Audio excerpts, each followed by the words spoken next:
Okay, everybody, thank you very much for tuning in. Thank you very much for your patience for this evening's post-match press conference. I know it's quite late on a Saturday night, of course, a lot to go through after the encounter. We are joined by the head coach of the Reggae Boys, Coach Heimer Hallgrimsson, and also another part of the coaching staff, former national player as well, Altamont Freddie Butler as well.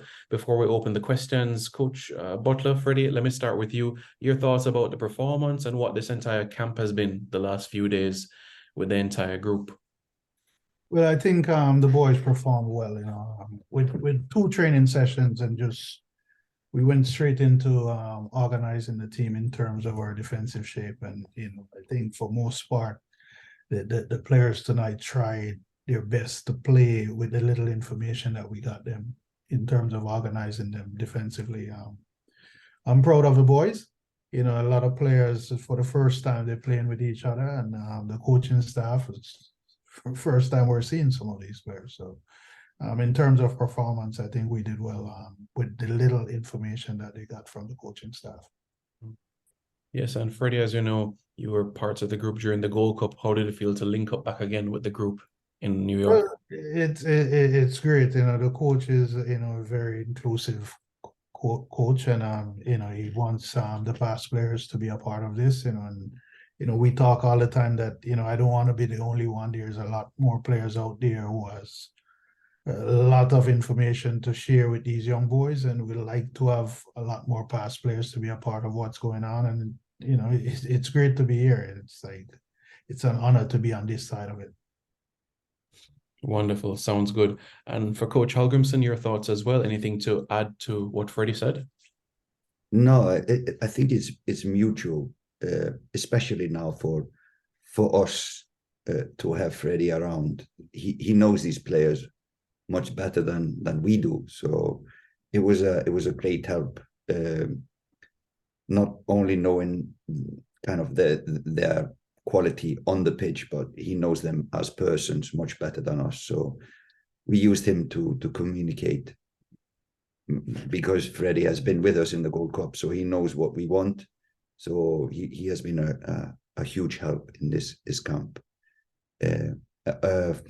About the game, I agree with what Freddie said.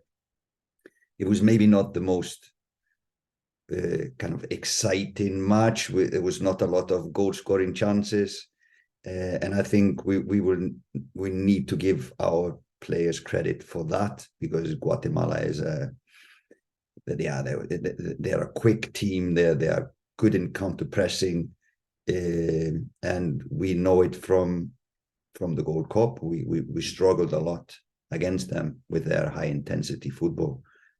So yeah, we can be quite happy, even though we didn't create a lot of goal scoring chances ourselves. All right, thank you very much, coaches. We appreciate that. Now we'll open the floor for questions. So, folks, we kindly ask them you raise your hand, and I will call on you to ask your question, whether to Coach Hallgrimsson or also to Coach Butler as well. Okay, let's start with Jamaica Observer, Rashid Parchment. You may go ahead. Yes, good evening, coaches. Let's look at the matches that you have played where you have rotated the squad and tried to give other players a chance. We think about Trinidad and Tobago, those two games. We think about Qatar. We think about Jordan and this game tonight. One of the criticisms against you, coach, is that you don't give local players enough of an opportunity. But the truth is, you have given them some chances. They have gotten the chances in those games I've mentioned, and the results haven't quite gone the way you wanted. Even yesterday, you said that it is important to win because it also helps them to showcase themselves, and it gives them an impetus to work their way into the more competitive matches. However, as I said, the results haven't gone that way. How difficult is it to balance what you try to do with the competitive games and those games where you give the players the chances, but it just doesn't go as you would have liked? Wow, it was a strange question. You started to talk about the local players, and I just don't see it this way. I think too many people are occupied or too much focused on where the players come from. For me, it's all Jamaicans. is for me, it's all Jamaican national team players, and I don't care where they come from. They can come from Jamaica, but they can be playing like most of these players today were playing in US or USL or MLS. I don't look at it where they come from when we select the team. Of course, we have said January is where we focus on the domestic players. This game was more or less to show and to look at the players playing in US. So we prioritize. This game was also we want to spend as little money on this one. So it was the best thing was to pick players from close to this arena or in US, not to travel players from, for example, England or somewhere else. So we focused on from players from the US. But it's just the games are different. The games are different. Some games we use to look at players and give them a chance to show us what they can do. Other games, of course, and especially the international official matches are games that we want to focus on winning. So yeah, the balance is no problem if we plan it properly.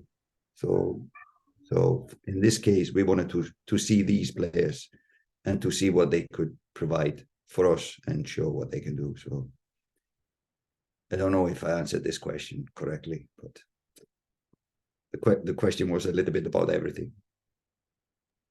All right. Thank you very much, Rashid. Let's go to Lennox Aldred. Hi, Coach. How are you doing? Quick question. Those stoppage time substitutions, what can you kind of give me some clarity on that? I mean, what are you looking to see anything out of the players in that short time, or you'll probably give them another chance somewhere down the line again? Yeah, it was maybe more to give them a cup in the last 2-3 minutes, or also just to refresh a little bit our team. Some players were tired in the end, but it was a delicate time. So of course you don't judge a player on 2 minutes or 3 minutes. All right, thank you very much. Let's now go to Eddie Vision.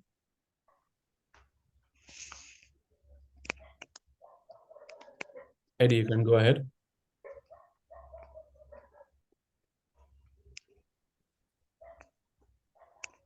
All right, somebody else can. Yes. Go ahead. Sorry Eddie. about that. Can you hear me? Yes, go ahead, Eddie. Yeah. Congrats, coach, on getting a result. We noticed that you played 4 players from the switchback team. Considering it was a makeshift team overall, was it always a plan to play those 4 players, considering that they play together in the USL? No, not really.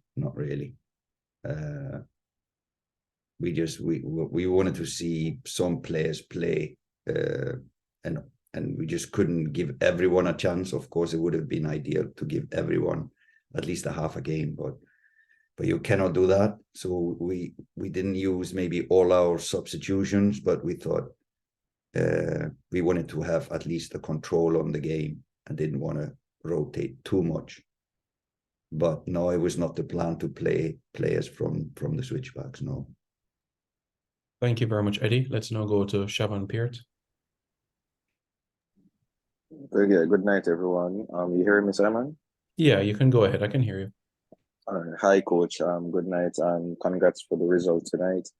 I know this situation wasn't ideal, the game itself.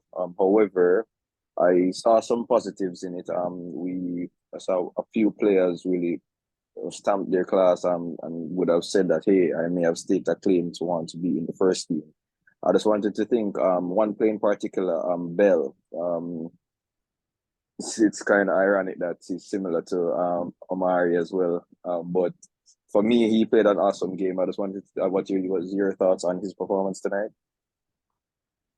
Yeah, I thought he played well. This is the first time we have him in our camp. I think this was his first national team call-up. And considering that, yeah, he did well.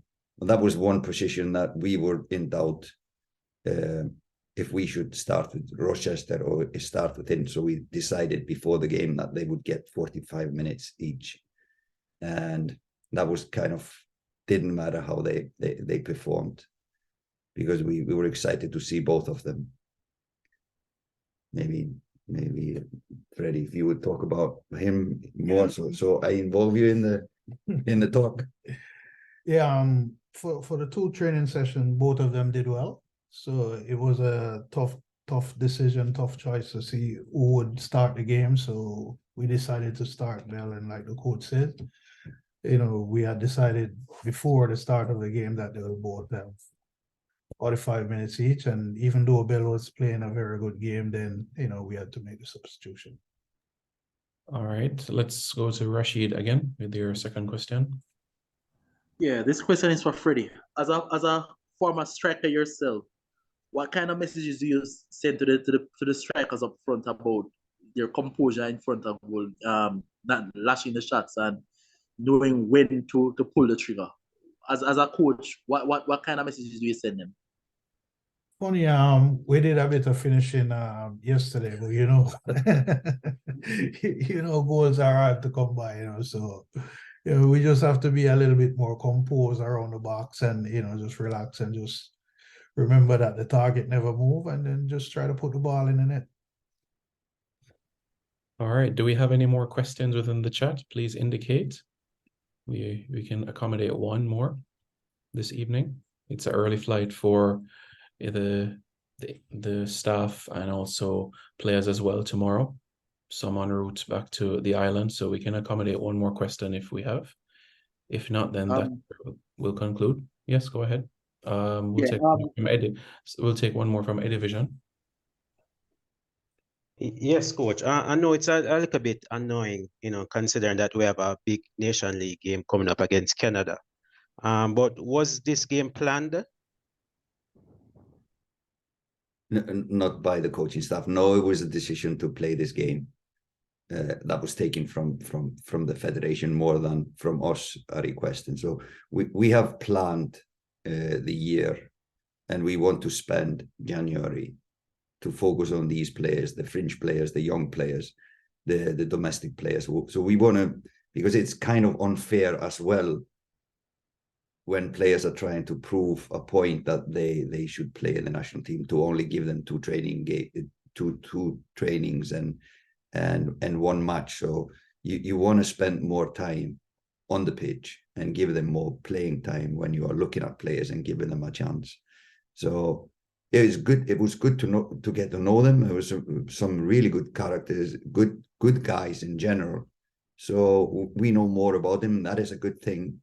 But considering the importance of the Canadian matches, I think this was a focused distraction for us, the staff, the coaches, when we should be focusing fully on these two important Canada matches. So it was not our favorite to play this at this time.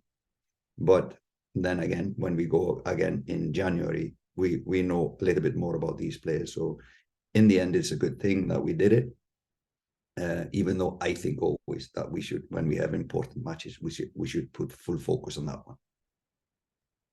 All right. Thank you very much, Eddie. Thank you very much, everybody in the chat. We appreciate it. And thank you for your patience as well for this evening's post-match press conference. Tomorrow, being Sunday, that's when the squad for the Canada games will be announced. So stay tuned for further updates on that and when it'll be announced. So have a pleasant evening, everybody, and we'll be in touch for more updates.